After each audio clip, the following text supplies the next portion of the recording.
What is dark web? The dark web is a part of the internet that is not accessible through traditional search engines or web browsers and is used to anonymize communications and transactions. It is often associated with illegal activities, such as buying and selling of illegal goods, services, and information. How to access dark web? To access the dark web, you will need to use special software such as TOR, the onion router, which routes your internet traffic through multiple servers to hide your IP address and location. Here's how you can use the dark web. Download and install TOR browser. It can be downloaded for free from the official website.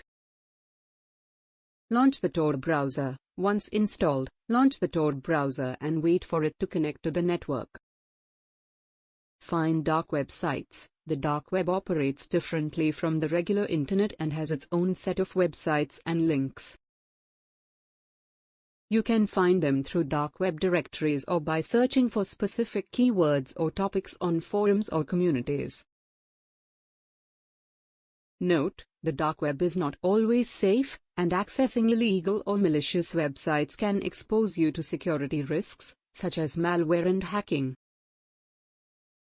It is recommended to use a VPN and take necessary precautions to protect your privacy and security while using the dark web. Regenerate response.